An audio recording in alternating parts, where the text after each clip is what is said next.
Washington, Beyonce Knowles, Ellen DeGeneres. Do you want me to keep you going? Now we're getting mixed up in this celebrity mentality. Some people are saying that I was in the Run This Town video with Jay-Z in 2009. Now I'm gonna tell you that when my mom finally showed me the picture, I had to double take. People build these tunnels. There's a lot. Elite celebrities, they go down there for parties underneath the Getty. Denzel Washington, Beyonce Knowles, Ellen DeGeneres. Do you want me to keep you going? I don't want anybody's money. Now we're getting mixed up in this celebrity mentality. Some people are saying that I was in the Run This Town video with Jay-Z in 2009. Now I'm gonna tell you that when my mom finally showed me the picture, I had to double take. People build these tunnels. There's a lot. Elite celebrities, they go down there for parties underneath the Getty. So what exactly is going on? Ally Carter has been making waves by speaking out about what she calls the dark side of Diddy's lifestyle. And she's not holding back. She claims Diddy isn't just guilty of inappropriate behavior. She says he's connected to a hidden network involving some of Hollywood's most powerful names. Carter says she's a victim of Diddy and has shared shocking accounts of her time at his parties where guests were supposedly encouraged to engage in jaw-dropping activities. But here's where things get even wilder. According to Carter, legendary actor Denzel Washington was once caught up in this world too, at least for one night. That's right, Ally claims that even Denzel, known for his upstanding character and strong values, got an insider look at Diddy's infamous party scene.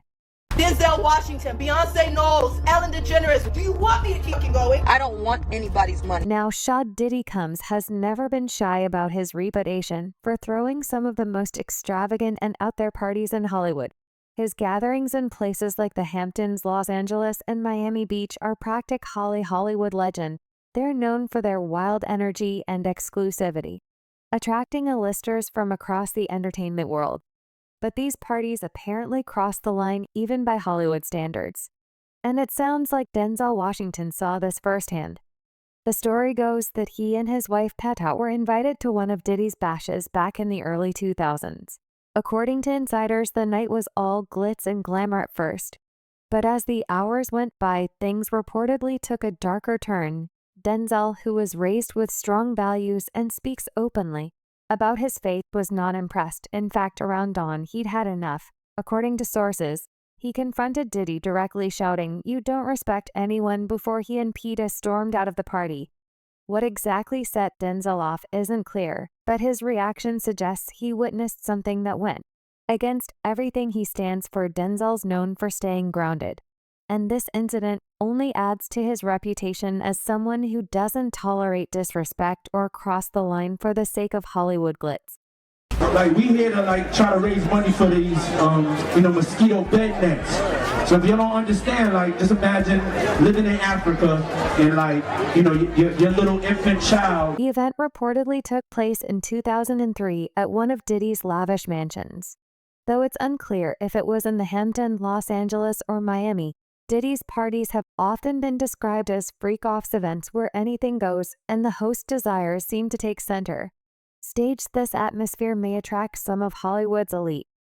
But it's clear it wasn't Denzel's cup of tea. Denzel, who has always been outspoken about staying true to his faith and values, was disturbed by what he saw. According to witnesses, as the party progressed, things got wilder, pushing Denzel's discomfort to the breaking point. By dawn, he'd seen enough. He took a stand, calling out Diddy and leaving with his wife, sending a strong message that not everyone in Hollywood plays by the same rules. How you doing, Denzel? How you doing tonight, man? Looking good, Denzel, looking good. Denzel's stance that night wasn't just about calling out Diddy.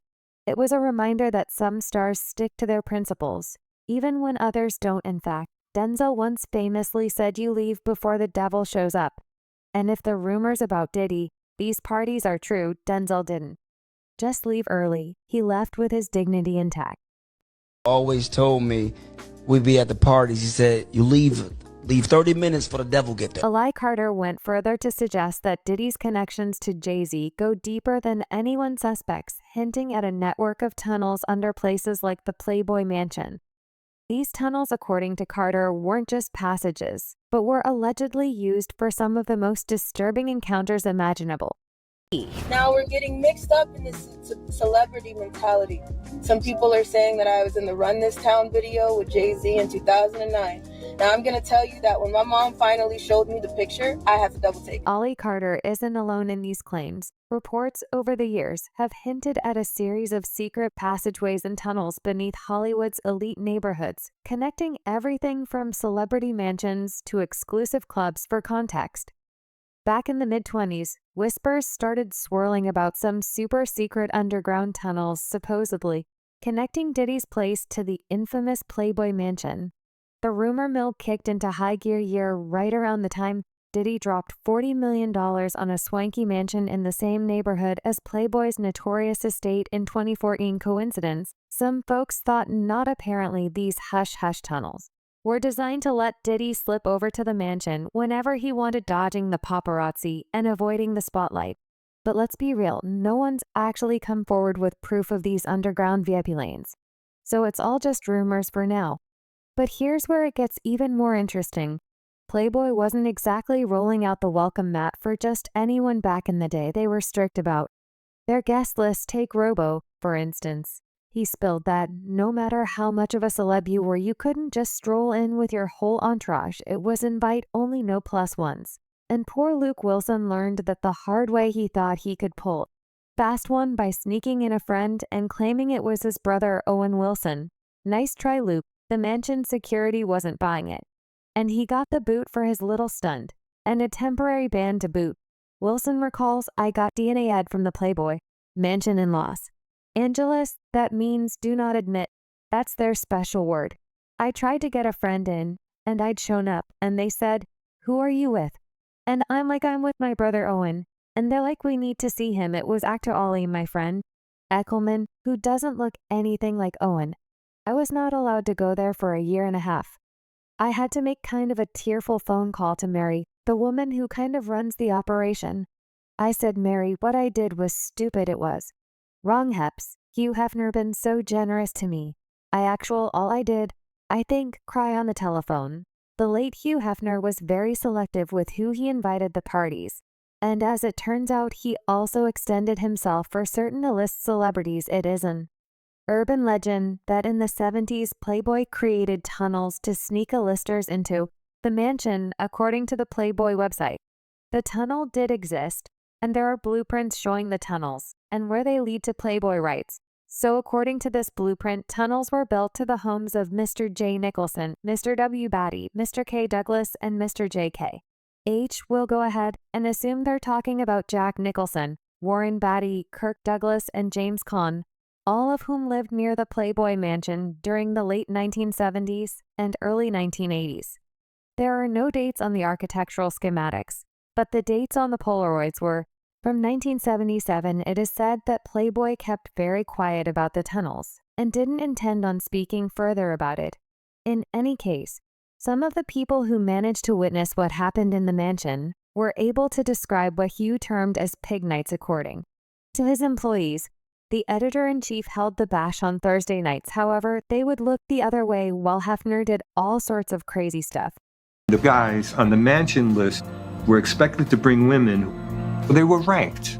There was a hierarchy of whether you were a 10 or an 8 or a 6. Life inside the Playboy Mansion was far from glamorous, as former Playboy models and girlfriends of Hugh Hefner have revealed. What often started as an exclusive dinner party would quickly turn into chaotic gatherings, complete with unusual rituals and rules that made life in the mansion more confining than it appeared. Over the years, several former playmates have shared experiences that paint a much darker picture of life in the mansion. Holly Madison, one of Hefner's former girlfriends, opened up about feeling trapped, saying that the mansion's metal gate, known for keeping the public out, felt more like it was meant to keep her locked in. Her book, Down the Rabbit Hole, she described Hefner's private gatherings as anything but intimate or romantic with everyone. Following his rules and dressing and matching outfits, Holly described her interactions with him as devoid of connection, recalling little more than feeling a heavy weight on her. Jealousy and rivalry among the girlfriends were also common, and this intensified once Holly became Hefner's #1 girlfriend. According to her, this status caused a shift with other playmates who previously mocked her, suddenly acting friendly and seeking her favor. She wasn't alone in feeling the pressure to fit in or keep up with unrealistic standards. Kendra Wilkinson, another former girlfriend, discussed her struggle with the experience as well. She was 18 when she first met Hefner, who was 78 at the time, and described feeling like her interactions with him were a job she had to clock in and out of. She mentioned needing alcohol or marijuana to get through nights at the mansion, and even recall the time when Hefner suggested she lose weight, making her feel even more insecure in an environment focused heavily on appearance. Playmate Isabella St. James shared similarly uncomfortable memories, recalling a weekly ritual where she and other girls had to visit Hefner's room to receive their allowance. She described waiting as he picked up after his dogs, a process that often included him using the moment to criticize the women for not meeting his expectations, whether it was regarding their social harmony or participation in private gatherings. Missing a going out night, for example, could mean a deduction from their allowance, which he used as a form of control. Carla Howe, another former Playboy model, added that they had a strict 9,900 p.m. curfew and weren't allowed to invite friends over, isolating them from life outside the mansion. Everyone, it's their dream to go to that type of party in their lifetime. So it's amazing that I've actually got to experience and live that to the full, she told The Sun. The house was more like an old people's home than a haven. For Wildest, the British beauty, said he almost never leaves home and refuses to change anything in the mansion. So the whole place feels like it's stuck in the 1980s. There is no velvet or gold, and all the carpets are brown and curling. And Carla's twin, Melissa, added that there were strict rules all the women have to follow while they're living in the 22-bedroom mansion. She said, if you do something wrong, you'll get an email. There's a strict code of conduct.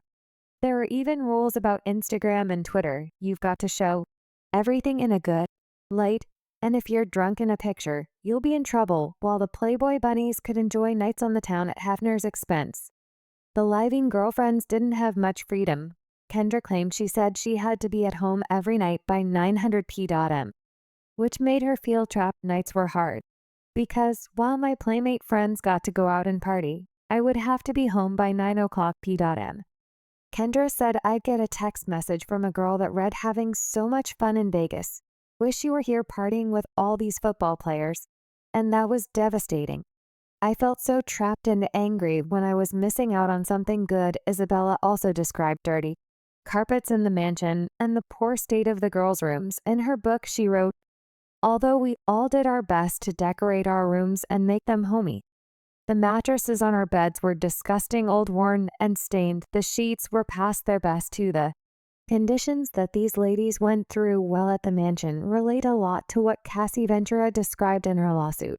Cassie says there was a pattern of control, drug use, and forced sexual encounters. Now, if such a man could allegedly perpetrate all these crimes and still disguise them, it is possible that there are actual tunnels leading from Diddy's house to the mansion. And back, mind you, rumors of the underground tunnels made rounds in the 1970s and 80s, but were only recently confirmed.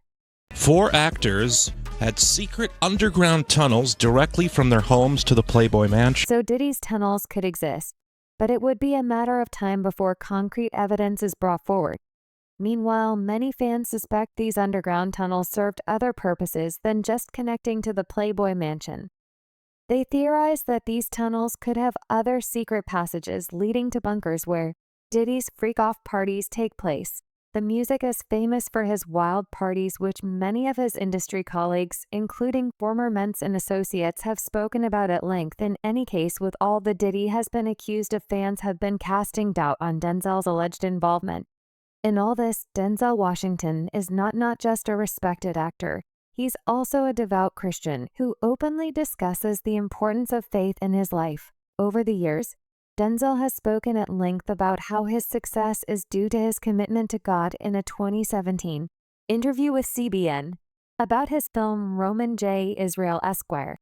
The 2-time Academy Award winner shared profound insights into his spiritual beliefs and the philosophies that guided his life, both on and off the silver screen. Denzel, whose transformative performance in the 2017 film garnered critical acclaim, spoke passionately about the intersection of his Christian faith and his role as an actor. For him, faith wasn't merely a passive belief, it demanded action and activism. In his view, everyone possessed unique gifts, and it was the duty of individuals to utilize these gifts to make a positive impact in the world. Well, you have to use your gifts. You know, faith without works. Denzel emphasized during the interview, highlighting the significance of pairing belief with action. However, he also acknowledged that not everyone needed to be an activist in the traditional sense. Denzel recalled a prophetic message from a woman who foresaw his global influence not as a preacher in the pulpit, but as a speaker through his work. This revelation inspired him to use his platform in the entertainment industry to spread messages of hope, love, and faith.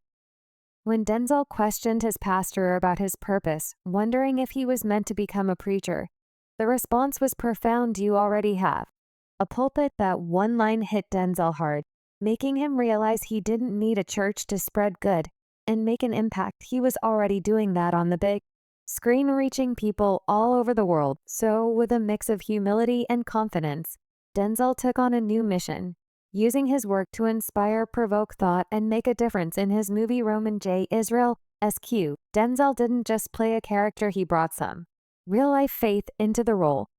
The character's name and storyline were loaded with subtle nods to the scriptures, showing just how much Denzel believes in the power of storytelling to touch on faith and in humanity.